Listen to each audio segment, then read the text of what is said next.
nadie está mirando y reconociendo lo que vos estás haciendo. Pero Dios te ve. Y Dios te recompensa, aunque del mundo y de las personas no tenga ninguna recompensa. Dios te va a recompensar porque Él no es deudor de nadie. Y si Él dice que te va a recompensar porque a Cristo el Señor servís, te va a recompensar. Amén. Entonces eso tenemos que tener en claro. Y servir a Dios, hablando del servicio a Dios en la iglesia, no habla solamente de servir a Dios dentro del templo, en el culto, participando del culto. Sí, también de eso, ¿no? Participando con aquello, dirigiendo una alabanza, una oración, trayendo una lectura bíblica, compartiendo una meditación, teniendo una predicación, lo que sea dentro de la iglesia, estando de portero en la iglesia, tocando la música, lo que sea. Todas esas cosas que las hacemos para el Señor y del Señor tener recompensa, pero no habla solamente de eso. Porque quizá vos estás diciendo, bueno, pero yo no sé tocar ningún instrumento. Pero a mí me cuesta mucho hablar en público. Pero yo no tengo capacidad para enseñar la palabra. Y no encuentres capaz que una cosa para desarrollar dentro del culto. Y si, bueno, ¿cómo puedo servir yo al Señor? ¿No? Si te dicen, puede orar hermano o hermana y te cuesta orar porque sos tímida para hablar o no estás acostumbrada a hacer oraciones en público, pero el asunto es que uno puede servir a Dios dentro de la iglesia, pero nosotros estamos muy poco tiempo dentro de la iglesia reunidos. Estamos unas horas por semana. Pero la mayor parte del tiempo de nuestras vidas estamos fuera de la iglesia.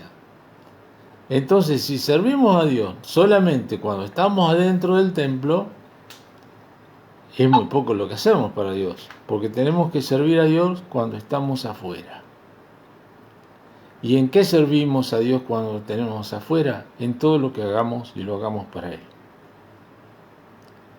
En todo su trabajo, en el trabajo que usted tenga. Como ama de casa, como mamá, como papá, como comerciante, como un oficio, como lo que usted sea, lo que usted haga, ¿no? Orando en su casa, ¿no? Hay personas que no pueden hacer otro ministerio, pero, por ejemplo, personas ancianas que pueden dedicarse a orar por los siervos de Dios, para que Dios los sostenga, para que Dios los guarde, para que Dios obre en la iglesia. Y es algo tremendo que haya personas así que levanten oración y estén intercediendo por la iglesia y por los que están sirviendo. Pablo pedía de hermanos que estuvieran orando por él, ¿no? Y que lo sostuvieran en el ministerio. Entonces, una mujer que no, por ejemplo, no puede hacer nada, decir, yo soy una anciana, ya no sé cantar, no sé hacer esto, no sé, pero puede orar. Y si puede orar, Dios la escucha. Y si Dios la escucha, usted puede sostener una iglesia y un ministerio. Dios lo puede hacer en gran manera. Entonces podemos de muchísimas maneras, ayudando a otros, ¿no? Siendo misericordiosos para otros, compasivos, viendo la necesidad de los demás y tratando de cubrirla. Y cuando lo hacemos para el Señor, no para ser visto de los hombres. Y todo lo que hagamos, si lo hacemos como para el Señor, estamos sirviendo a Dios. No necesariamente dentro de la iglesia, sino fuera de la iglesia. Tenemos que salir de las 4 paredes del templo o del salón donde nos congreguemos. Quiera Dios que pronto puedan tener un templo en azul propio. Pero recuerden que aunque haya el templo propio, está bueno, está bárbaro, porque es importante por todas estas cosas que hemos estado hablando, el tema de la congregación, de estar juntos, de alabar al Señor, de aprender la palabra, todo. pero la mayor parte del tiempo nosotros, la enorme mayor parte del tiempo, estamos fuera de la iglesia y afuera de la iglesia tenemos que servir.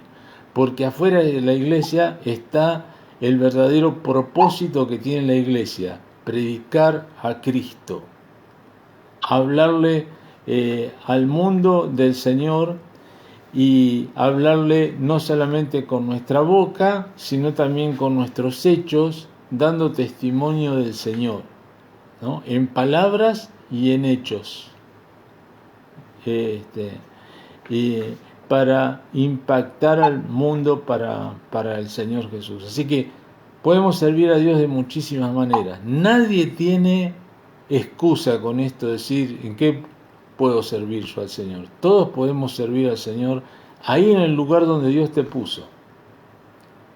En la casa que Dios te puso, en la familia que Dios te puso, en el barrio, en el trabajo que Dios te puso, en el lugar donde estés, podés servir al Señor. Amén.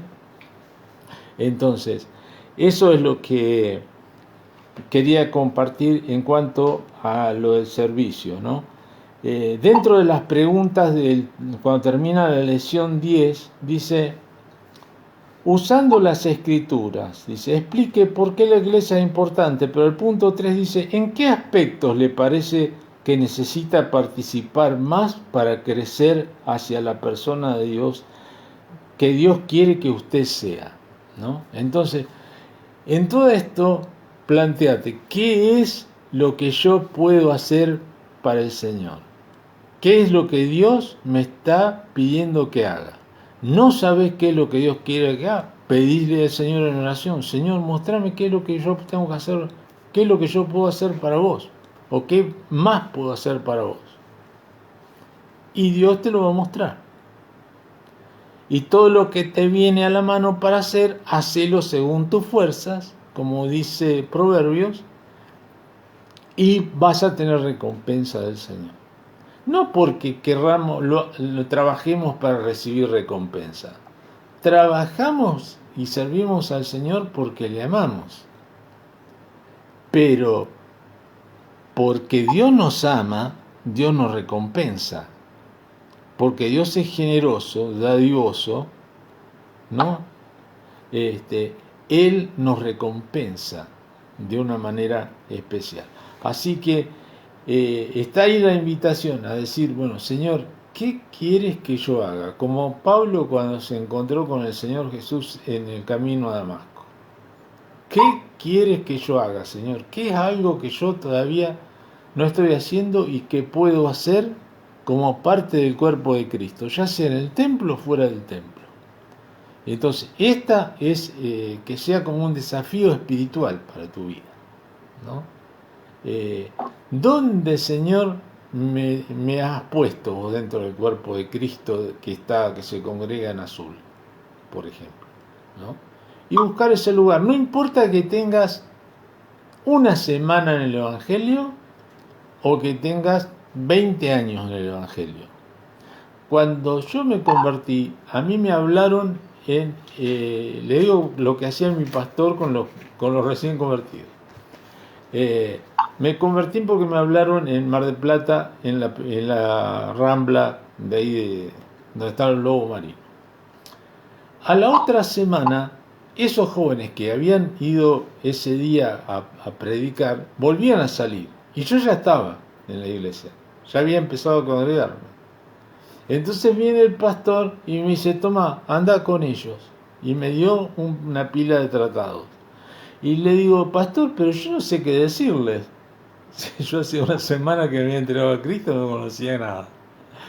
Y dice, vos decirle que Dios lo bendiga y que lo esperaban en el culto y dale. Así que yo salí con los otros jóvenes y se hacía esto, le daba el testigo, Dios te bendiga, te esperamos, y era todo lo que hacía.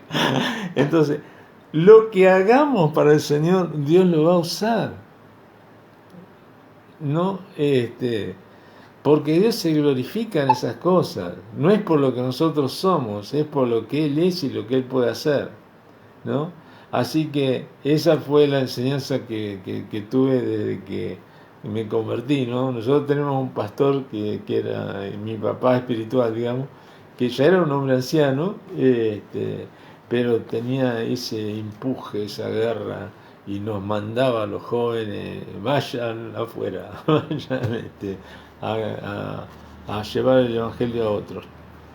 Y bueno, lo mismo le comento esto para eso, ¿no? Para animarlos a servir al Señor en lo que el Señor les ponga por delante. Aunque digamos, yo no sé, Señor, cómo voy a hacer. No, vos no te das problema, porque si Dios te pone en tu corazón, Él va a saber y Él te va a capacitar y te va a dar los medios para que vos puedas desarrollar eso que el Señor te da, ¿no? ¿Habrá luchas? Sí, va a haber luchas. Va a haber luchas, sin duda. Pero Dios va a estar en medio de ellas. Amén.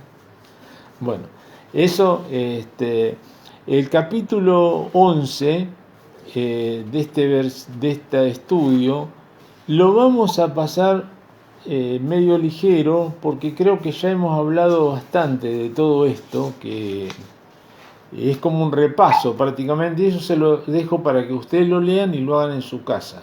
Solamente les quiero comentar una parte del capítulo 11, y ya la próxima clase vamos a arrancar con el 12, que es la última, donde dice: el cuerpo de Cristo es una fraternidad donde hay comunión. Usted ha pasado cosas en las que posiblemente pueda ayudar a otros. Puede orar por alguien que está pasando por problemas y regocijarse con los testimonios de alabanza, ¿no? Todas sus habilidades y talentos pueden estar puestos para trabajar en la iglesia. Por tanto, ¿qué razones tiene usted para ir? Que tiene mucho que recibir y algo para dar. Todos necesitamos unos de otros. Y quiero que juntos leamos en 2 Corintios capítulo 1, un versículo que habla esto de ayudarnos mutuamente, unos a otros los cristianos. Está en el primer versículo, en el primer capítulo, versículo 3 en adelante, y lo quiero leer. Y antes de eso quiero decirles lo siguiente con respecto a la segunda carta de Corintios. La segunda carta a los Corintios que Pablo escribió es una carta muy especial, porque es donde Pablo se muestra toda su humanidad, ¿no? Porque se muestra todo lo que padeció, todo lo que sufrió, los momentos de tristeza que pasa, los momentos de angustia, de persecución, cuando estaba sin esperanza, que prácticamente pensaba que se iba a morir, todas las luchas que tenía en la iglesia, la gente que se oponía, los que se levantaban contra él. Muestra todo este Pablo humano, como usted y como yo, que pasa por pruebas, que pasa por luchas, por tribulaciones. Eso refleja la carta de Corintios, ¿no? Ese tipo de Pablo, de mensaje tiene.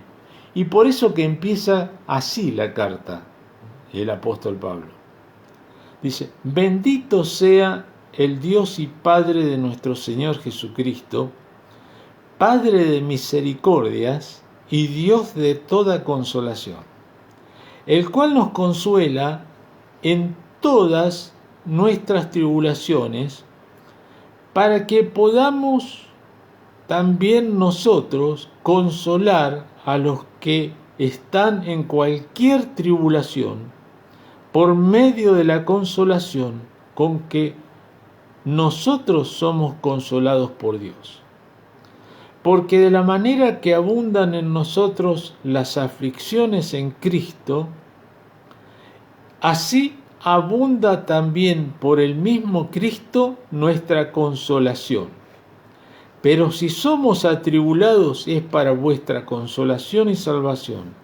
Y si somos consolados es para vuestra consolación y salvación, la cual se opera en el sufrir las mismas aflicciones que nosotros también padecemos.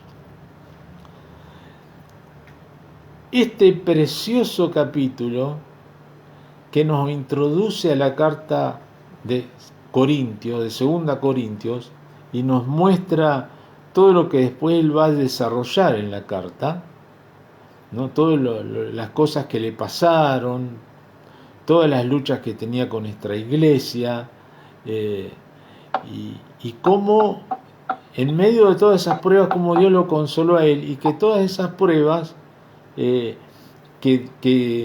Dios había permitido pasar en su vida, en su ministerio y en la de todos que están ahí, por eso dice y nosotros, porque habla del equipo ministerial misionero de Pablo que viajaba con él, de todas esas cosas que ellos pasaron, de esas tribulaciones, que dice abundantes tribulaciones, dice, así como eran abundantes las tribulaciones, también son abundantes las consolaciones en el Señor, ¿no?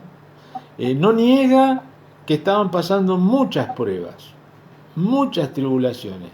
Y vos decís, yo estoy pasando cosas, tribulaciones muy grandes, capaz que es porque yo no soy tan espiritual o no estoy andando tan bien en el Señor.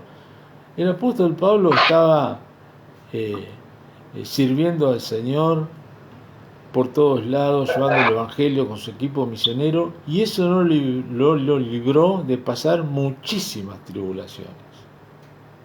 Y él dice que todo eso que él pasó era para que él pueda consolar a los que pasaban las mismas tribulaciones que él. Y cuando dice las mismas tribulaciones, no está hablando exactamente que a uno le va a pasar lo mismo que le va a pasar a otro hermano, ¿no? Sino que está hablando en el sentido de que con la misma intensidad de las aflicciones que padecemos, así como ellos pasaron aflicciones grandes, intensas, fuertes, bueno, ahora estaban capacitados para consolar a aquellos que pasaban aflicciones con la misma intensidad, que estaban padeciendo con la misma intensidad que habían padecido ellos, aunque no eran exactamente las mismas tribulaciones, ¿no? Porque a uno le pasa una cosa a otro, pero para los dos son grandes tribulaciones y grandes pruebas que pasamos. Pero cuando una persona ha pasado grandes pruebas y grandes dificultades y padecimientos, y los ha pasado y el Señor lo ha consolado, entonces está capacitado para ayudar a los que están pasando por las mismas tribulaciones o en la misma intensidad, con la misma fuerza, esas tribulaciones, y son grandes, son pruebas difíciles, grandes de pasar, que nos cuesta. Y entonces estamos capacitados para hacerlo, dice, ¿no? Pero si somos atribulados es para vuestra consolación y salvación. Es decir, todo lo que nosotros pasamos es porque Dios nos quiere capacitar para que podamos servirle mejor, para que podamos consolarlos, ¿no? Y hay personas que pueden llegar a tener un ministerio especial en cuanto a la consolación, ¿no? La palabra del Señor dice que hay un ministerio de exhortación. Algunos interpretan mal de esto, y algunos dicen, yo tengo un ministerio de exhortación. ¿Por qué? Porque andan retando y reprendiendo a todo el mundo, y eso no quiere decir eso. Yo tengo un ministerio de exhortación porque reto a todos. No, no es así. Exhortación está queriendo decir que vos tenés un ministerio donde alentás, donde aconsejás, donde consolás a los hermanos que están pasando por momentos difíciles o personas que no conocen al Señor, no que lo está retando, ¿no? Entonces, eso es tener un ministerio de exhortación. Hay diferentes ministerios que Dios puede usar, no solamente tiene que ser el ministerio de la palabra, hay ministerios de ayuda, dice la Biblia, ¿sí? Hay ministerios, diferentes tipos de ministerios dentro de la iglesia del Señor, conforme el Señor quiere darnos, ¿no? Entonces, Cuando pasamos lo que pasamos, Dios está en medio de todo eso, y así como pasamos abundantes tribulaciones, también tenemos que saber que vamos a ser consolados por el Señor y que Él va a estar a nuestro lado. Y si ustedes van al capítulo 7, y ya estamos terminando, van a encontrar que a veces nos consuela el Señor de una manera sencilla, ¿no? En el capítulo 7, versículo 6,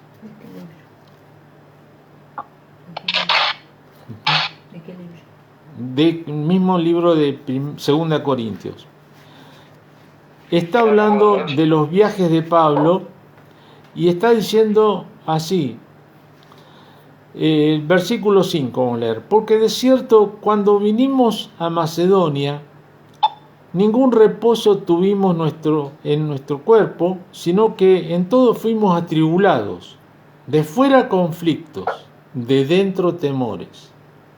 Y yo que pensaba que era el único. Pero Dios, que consuela a los humildes, nos consoló con la venida de Tito. Entonces, el hecho que Tito, que era uno del equipo misionero de Pablo, viniera donde Pablo lo había mandado y llegara y se encontrara con ellos en Macedonia, en medio de la tribulación que estaban pasando, eso hizo que a ellos los consolara, la llegada de Tito. ¿Viste? Cuando estás mal y llega alguien, un hermano, una hermana, y la cosa te cambia, porque Dios te trae consolación a través de esa persona. No es una cosa enorme, grande, qué sé yo, que te trae una revelación nueva. No, el hecho de que apareció Tito y les trajo consuelo a ellos en medio de tantos problemas que tenían. Se alegraron, ¿no? En la llegada de Tito y en todo lo que representaba. Dice, el versículo 13 dice así: por esto hemos sido consolados en vuestra consolación, pero mucho más nos gozamos por el gozo de Tito, que haya sido confortado su espíritu por todos vosotros, ¿no? Entonces, Tito había ido a visitar una iglesia, le había ido bien, había ido a llevar, a ver cómo estaba la iglesia, porque estaban pasando por muchas pruebas, porque había habido pecado dentro de la iglesia, y Pablo había tenido que corregirlo. Entonces, el hecho de que ellos fuera Tito y los encontrara bien, eso lo consoló a Tito y también le trajo consuelo. Después, cuando llegó Tito, les trajo consuelo a Pablo y a los demás siervos que estaban con él, ¿no? Y a veces Dios nos consuela de esa manera sencilla, ¿no? El Señor sabe cuáles son nuestras necesidades, ¿no? Y de qué manera consolarnos. A veces de manera tan sencilla como la llegada de alguna persona, el encuentro con alguien que nos puede cambiar el día, ¿no? En medio de un momento de aflicción. Así que eso era lo que quería compartir en cuanto a nosotros como cristianos, ¿no? Que todo lo que podamos hacer para ayudarnos unos a otros, para sobrellevar las cargas, como ya estuvimos hablando los unos de los otros, estamos haciendo eso como iglesia de Jesucristo, ¿no? Estamos amándonos, estamos cumpliendo la ley del Señor y dejamos que Dios nos utilice. Y muchas veces todo lo que nos ha tocado vivir, todo lo que nos ha tocado pasar, todas nuestras aflicciones y tribulaciones, Dios las usa. Dios las usa. Y la usa para que, así como nosotros pudimos salir adelante, o estamos saliendo adelante, también podamos ser de aliento a otros que están pasando por lo mismo, o simplemente decir, bueno, acá estoy, como pareció Tito. acá estoy a tu lado, estoy orando por vos, y me acuerdo de lo que estás pasando, de todos tus problemas, no te tengo presente, ¿no? Entonces, ahí somos cuerpo de Cristo, miembros los unos de los otros, ¿no? No creyentes dispersos, sino miembros de un cuerpo, que es lo que estamos estudiando acerca de lo que es la iglesia del Señor. Bueno, hasta acá, vamos a cortar el Facebook.